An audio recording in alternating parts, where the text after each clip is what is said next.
தந்தி தொலைக்காட்சி நேயர்களுக்கு வணக்கம். நல்லதை சொல்வோம், நல்லதை செய்வோம், நல்லதே நடக்கும். ஒரு வாழ்க்கையில் நல்லது நடக்க வேண்டும் என்று சொன்னால் நல்லதை சொல்ல வேண்டும், நல்லதை செய்ய வேண்டும். அந்த அடிப்படையில் இன்றைக்கு 11/7/2016 திங்கட்கிழமை அஸ்தம் நட்சத்திரம் இரவு 2:56 வரை, பிறகு சித்திரை நட்சத்திரம். இன்றைக்கு நான் உங்களுக்கு சொல்ல இருக்கிற நல்ல கருத்து, வீடு கட்டுவதிலே கூட தமிழர்கள் தத்துவத்தை பதித்து வைத்தார்கள். முன்னாலே படி, அதற்கு பிறகு நடை, கூடம், முற்றம், தோட்டம் என்று அமைக்க வேண்டுமாம். படி என்றால் நல்ல நூல்களை படிக்க வேண்டும் என்று பொருள். பிறகு நடை என்று சொன்னால் அதன் வழியாகத்தான் நீ நடக்க வேண்டும் என்று பொருள். பிறகு கூடம் என்றால் கூடி வாழ பழகு என்று சொன்னார்கள். பிறகு முற்றம் என்று சொன்னால் உன் வாழ்க்கை முற்றுமானால் உனக்கு பரவழி மோட்சம் கிடைக்கும் என்று தத்துவார்த்த ரீதியாக ஒரு காலத்தில் தமிழர்கள் வீடை கட்டினார்கள். நாம் வீடு கட்டுகின்ற பொழுது கடைபிடிக்க வேண்டியது சில இருக்கிறது. வாஸ்து என்று இப்பொழுது பார்க்கின்றோம். வாஸ்து என்றால் வாஸ்தவம் என்று பொருள், உண்மை என்று அர்த்தம். வாஸ்து பார்த்து மனை கட்டுவது நல்லது. சிலர் ஜாதகத்துக்கேற்ற விதத்திலேயே அந்த வாஸ்து அமைப்பிலும் செய்கிறார்கள்.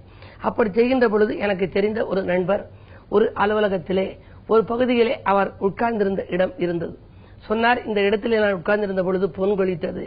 பிறகு நான் அதிலிருந்து யாரோ ஒருவர் சொன்னார் என்று எதிரணிக்கு எதிர்ப்பக்கத்திலே மாற்றி போட்டேன். அதற்கு பின்னால் இந்த வியாபார விருத்தி அவ்வளவாக இல்லை என்று சொன்னார். பிறகு அவரது ஜாதகத்தை ஆராய்ந்து பார்க்கின்ற பொழுது அவருக்கு அந்த பழைய திசைதான் நல்ல திசையாக இருந்தது. மீண்டும் அந்த திசைக்கே அவர் சென்று அமர்ந்த பிறகு மீண்டும் வியாபாரம் கொடிகட்டி பறந்தது. சிலர் நம்முடைய அனுபவத்திலேயே அவர்கள் தெரிந்து கொள்வார்கள்.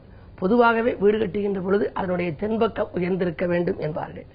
சமையலறை அக்னி மூலையில் இருக்க வேண்டுமா? சமையற்கட்டுக்குள் இருக்கிற ஜன்னல் இருக்கிறதே, அந்த ஜன்னல் வழியாக சூரிய கதிர்கள் வர வேண்டும். சூரியனுடைய கதிர் உள்ளே வர வேண்டும். சூரியன் தான் நம் உயிர்களையும் காப்பவன், பயிர்களையும் காப்பவன். அதே போல படுக்கை அறையெல்லாம் வாஸ்து பார்த்து வைப்பது நல்லது. பூஜை அறை எல்லாவற்றிற்கும் வைக்க வேண்டும். கேஷ் பாக்ஸ் என்று பெட்டகம் என்று வைக்கிறோமே, அந்த பெட்டகத்தில் சில இலக்குமி படத்தை வைத்து அதன் மேலே பணத்தை அடுக்குவார்கள். அப்படி அடுக்கக்கூடாது. இலக்குமி அந்த பணத்தை பார்க்க வேண்டும். அப்பொழுதுதான் பணம் வளர்ந்து கொண்டே போகும். இலக்குமியை கதவில் ஒட்டினால் அது ஒரு பீரோலாக இருந்தால் அந்த கதவு சாத்துகின்ற பொழுது இலக்குமியின் பார்வை பணத்தின் மீது பதியும். இப்படி சில வழிமுறைகள் எல்லாம் இருக்கின்றன. எல்லாவற்றிற்கும் மேலாக வீடு கட்டுகின்ற பொழுது படி வைக்கின்றோமே, அந்த படி அவசியம் எண்ணி பார்க்க வேண்டுமா? லாபம் நஷ்டம், லாபம் நஷ்டம் என்று எண்ணிக்கொண்டே போனால் லாபத்தில் முடிந்தால் அந்த வீடு நல்ல வீடாக அமையும். லாப நோக்கத்தோடு அவர்களுக்கு வாழ்க்கையில் வளர்ச்சி கூடுதலாக இருக்கும், வருமானம் பெருகும். நஷ்டத்தில் முடிந்தால் கட்டி முடிந்ததும் விற்கும் சூழ்நிலை உருவாகலாம். கவலைகளும் கடன்களும் மேலோங்கி இருக்கும்.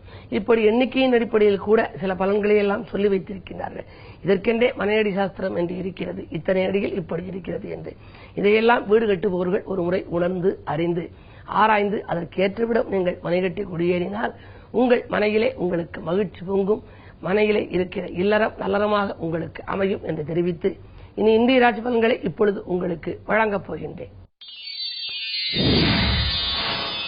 மேசராசி நேயர்களே, புதிய திருப்பங்கள் ஏற்படும் நாள். போராட்டங்கள் மாறும். பணப்புழக்கம் அதிகரிக்கும். சொத்துக்களால் உங்களுக்கு லாபங்கள் கிடைக்கலாம். சொந்தங்களின் ஒத்துழைப்போடு ஒரு நல்ல காரியம் ஒன்றை செய்து முடிக்கப் போகின்றீர்கள். வங்கிகளின் ஆதரவும் உங்களுக்கு கிடைக்கும். நீண்ட நாளாக எதிர்பார்த்திருந்த சலுகைகள் இன்றைக்கு கிடைக்கலாம். இந்த நாள் உங்களுக்கு ஒரு இனிய நாள். ரிஷபராசி நேயர்களே, செவ்வாய் சனி பார்வையால் செல்வாக்கு மேலோங்கும். செயல்பாடுகளில் வெற்றி கிடைக்கும். அரசியல் பொதுநலத்தில் இருப்பவர்களுக்கு புதிய பொறுப்புகள் கிடைக்கலாம். அரசியல்வாதிகளாலும் உங்களுக்கு அனுகூலங்கள் உண்டு. பண நெருக்கடி அகலும். பற்றாக்குறை மாறும். செல்வ நிலையில் உயர்வு ஏற்படும். இந்த நாள் ஒரு நல்ல நாள்.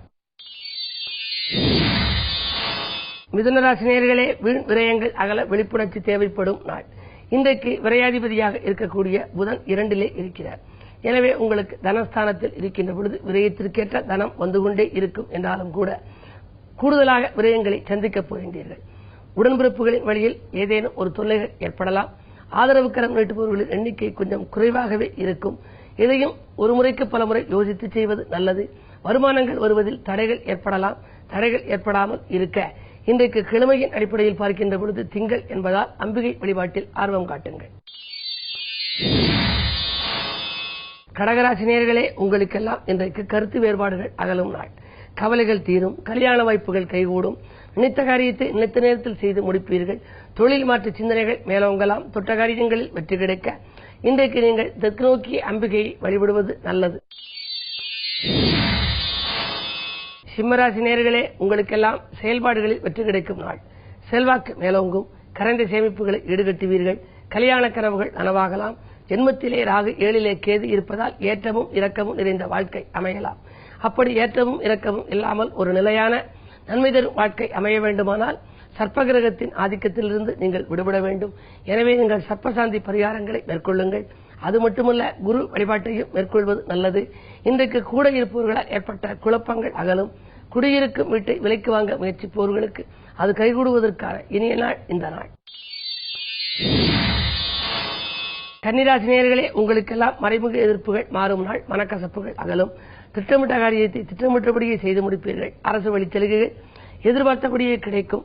கல்யாண வாய்ப்புகள் கைகூடலாம். பணவரவு திருப்திகரமாக இருக்கிறது. பாராட்டு மழையில் நனைவீர்கள். நினைத்த காரியத்தை நினைத்த நேரத்தில் செய்து முடிக்கும். இன்றைக்கு நிகழ்கால தேவைகள் பூர்த்தியாகும். துலாம் ராசி நேயர்களே, அலுவலக பணியில் அலைச்சல் ஏற்படும் நாள். இன்றைக்கு அதிகாலையிலேயே உங்களுக்கு விரயங்கள் ஏற்படலாம். திடீரென இடமாற்றம், ஊர் மாற்றங்கள் வந்து சேரலாம். தெய்வீக சிந்தனை மேலோங்கும். கொடுத்த வாக்கை காப்பாற்ற இயலாது. நண்பர்கள் பகையாகலாம். எனவே அதில் கூடுதல் கவனம் செலுத்துங்கள். உடல்நலம் சீராக மாற்று மருத்துவத்தை மேற்கொள்வது நல்லது. அரசியல் ஈடுபாடு கொண்டவர்களுக்கு புதிய பொறுப்புகள் மாற்றப்படும். 5லே கேது இருப்பதால் பிள்ளைகளால் தொல்லைகள் உண்டு. நீங்கள் பிள்ளைகளின் முன்னேற்றத்தில் அக்கறை செலுத்திக் கொண்டிருப்பீர்கள். ஆனால் பிள்ளைகள் உங்கள் சொற்படி கேட்டு நடப்பது அரிது. எனவே பிள்ளைகளை உங்கள் மேற்பார்வையில் வைத்துக் கொள்வதுதான் நல்லது. 2லே செவ்வாய் சனி இருப்பதால் குடும்ப முன்னேற்றம் எடுத்த முயற்சிகளிலும் வெற்றி கிடைக்குமா என்பது சந்தேகம்தான். என்ன இருந்தாலும் இன்றைக்கு கிழமையின் அடிப்படையில் அம்பிகை வழிபாட்டில் ஆர்வம் காட்டுங்கள். சிவாலய வழிபாட்டை மேற்கொள்ளுங்கள். மாலை நேரம் வரும் பயணத்தால் மகிழ்ச்சியும் உண்டு, வரவும் உண்டு. விருச்சிக ராசி நேயர்களே, உங்களுக்கெல்லாம் விருப்பங்கள் நிறைவேறும் நாள். நல்ல திருப்பங்கள் உருவாகும். உதிரி வருமானங்கள் பெருகும். புதிய பங்குதாரர்களை இணைத்துக் கொண்டு தொழிலில் வளத்தை பெருக்கிக் கொள்வீர்கள். பஞ்சாயத்துக்கள் நல்ல முடிவுக்கு வரும். பாக பிரிவினைகள் கூட சுமூகமாக முடியலாம். குரு 2ஆம் இடத்தை பார்ப்பதால் தனவரவு தாராளமாக வரும். இன்றைக்கு நூதன பொருட்களை வாங்குவதில் ஆர்வம் காட்டுவீர்கள். தங்கம், வெள்ளி போன்றவற்றை வாங்குவதில் கூட தனி கவனம் செலுத்தும் நாள் இந்த நாள். தனுசு ராசி நேயர்களே, போன் மூலம் பொன்னான தகவல் வந்து சேரும் நாள். புதிய திருப்பங்கள் ஏற்படும். பொருளாதார நிலை உயரும். கூட்டு முயற்சிகளில் லாபம் கிடைக்கலாம். 12ல் சனி இருக்கிறார். விரைச்சனியின் ஆதிக்கம் இருப்பதால் ஒரு சில காரியங்களில் தடைகளும் தாமதங்களும் வரத்தான் செய்யும். என்ன இருந்தாலும் 7ரை சனியில் விரைச்சனி விலகும் வரை சற்று பொறுமையை கடைபிடிப்பது நல்லது. முன்னேற்றத்தில் ஏற்படும் முட்டுக்கட்டைகள் அகல நீங்கள் வழிபாட்டில் கவனம் செலுத்துங்கள். வாய்ப்பு இருக்கும் பொழுது திருநள்ளாறு சென்று வழிபட்டு வருவது நல்லது.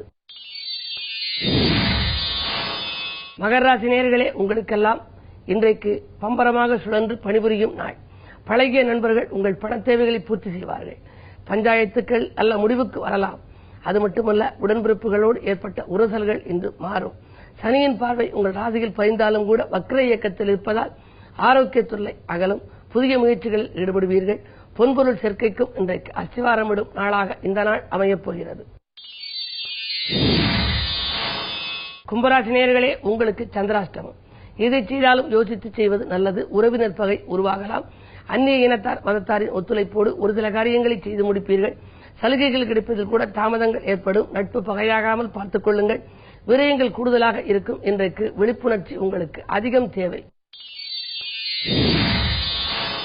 மீனராசி நேயர்களே, உங்களுக்கெல்லாம் வீடு மாற்ற சிந்தனையும் நாடு மாற்ற சிந்தனையும் மேலோங்கும் நாள். பகை மாறி பாசம் காட்டும் உறவினர்களால் ஒரு நல்ல காரியம் நடைபெறப் போகின்றது. அலைபேசி வழி தகவல் அனுகூலமாக இருக்கும். மங்கள ஓசை மனையில் கேட்பதற்கான வழிபிறக்கலாம். அது மட்டும் அல்ல, இன்றைக்கு தொழில் முயற்சியிலும் உங்களுக்கு வெற்றி கிடைக்கும்.